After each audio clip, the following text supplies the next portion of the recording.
name's John Cordy, and I'd like to thank you all for the terrific response to my shout out for Nicolas Cage's best performances. And I was glad to see There Will Be Blood popped up a few times. Gangs of New York, that popped up a few times as well. Age of Innocence, not one of my favourite Nicolas Cage films, but you know, a few of you chucked that one out there.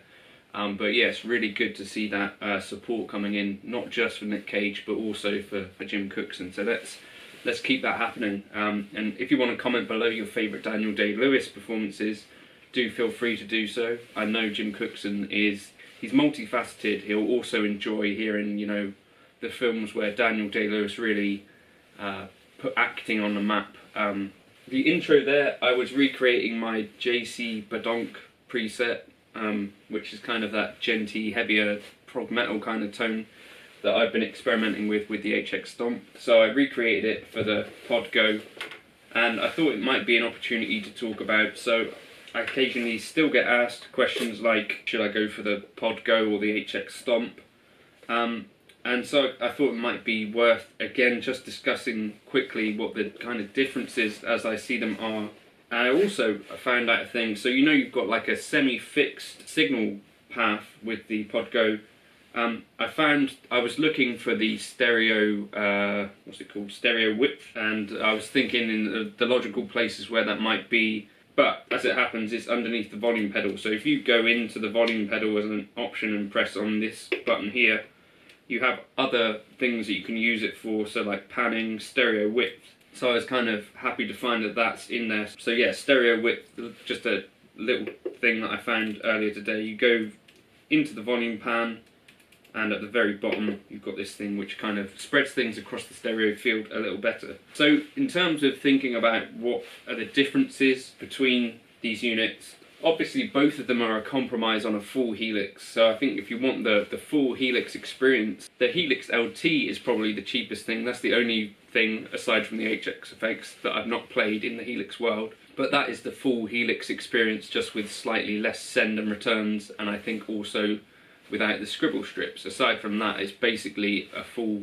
floor Helix. Both the HX Stomp and the Pod Go are a bit of a compromise, and they compromise in slightly different ways. So the HX Stomp has MIDI outputs and inputs, whereas the Pod Go doesn't. So if you're running a MIDI rig, I'm going to assume that the HX Stomp is going to be more useful for that. Maybe you're integrating it with MIDI pedals, or perhaps you're even, you know, switching amp channels with it and stuff like that. I'm going to guess the HX Stomp is more useful for that. As it stands, I don't think the command center is available on the HX Stomp. That's the thing that occurs on the Helix LT and the Helix Floor, where you can basically control MIDI commands and stuff. I think the HX Stomp has sort of fixed messages that it sends out. I don't think they go per snapshot either, in my memory. As you do a patch or stomp change, that sends out a MIDI signal. So you could have that configured so that that's changing things in other places, I think. The Pod Go doesn't have any MIDI capabilities, so that's a thing you probably want to know up front before making that decision. The HX Stomp has 3 snapshots, so if you're a snapshot person like I am, having an extra 4th snapshot like on the Pod Go for me is a real benefit. And the other thing that is a real benefit with the Pod Go is having 8 switches, so the tuner is always there, and also you've got this thing, Stomp Mode, which doesn't really exist in the HX Stomp, not foot switchable anyway. So I can foot switch between Stomp Mode, where I could turn off individual kind of effects, and then Snapshot Mode, which is where I traditionally be. So I can have on D a clean, another clean, and then A be my rhythm and B will be my solo patch. That's really useful, and having 4 snapshots instead of 3 is kind of really useful, I think. And that's one of the things with the HX Stomp for live use. Because I use 3 snapshots with the HX Stomp, that means that the tuner gets kicked off. So I have to go down and press physically into another mode to be able to get to the tuner, unless I'm using an external pedal. And talking of external pedals, we got the volume wah pedal thing built in here. You'd obviously have to buy one separately for the HX Stomp, so if you're going to be doing that sort of thing, then potentially the Pod Go might be the direction you want to go in. The HX Stomp can do parallel paths and dual cabinets, and that's not something that the Podgo can do. And so when I do more complicated things like my freeze patches and stuff, I can do them with the HX Stomp because I've got parallel paths and that sort of thing.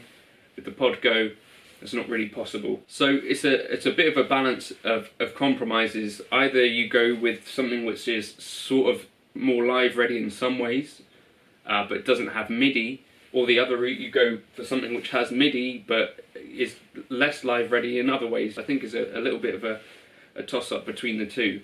And I think both definitely have their uses, and I think having an extra snapshot and an expression pedal and that stomp mode really does make quite a big difference with the Podgo, to the point where probably if I was gigging, that might be my choice to take out at the moment, I think, because I'm not going to be doing too much of the freeze stuff in a live setting, but I would definitely be using that extra snapshot, and I would be using that stomp mode, and I'm not a heavy MIDI user.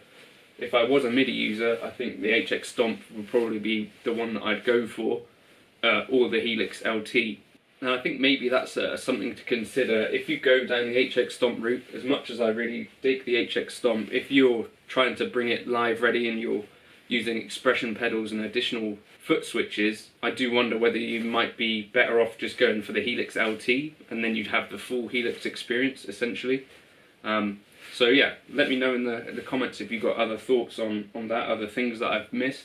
I think the HX Stomp is going to be on the Helix kind of side of firmware updates as well, whereas they've said that the Podgo is on a slightly different timeline, so it might not get all of the full updates or full new models and stuff. So maybe that's something that you want to bear in mind as well. Whereas the HX Stomp is able to run all of the Helix stuff. I like to think of it as sort of one half of a Helix, where it's got that one kind of signal path bit. Anyway, those are just some thoughts.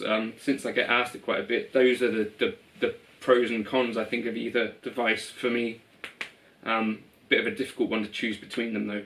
For me at the moment, given that I'm not gigging, I think the HX Stomp is what I use more.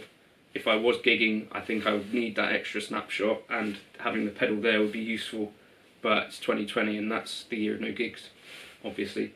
Right, anyway, here's some more playing, and if you wanted the Badonk patch and all of my other presets, they're available on Podgo in the description, and of course all of my Helix and HX Stomp presets are in there as well. So thanks for stopping by, and here's some more playing. Cheers!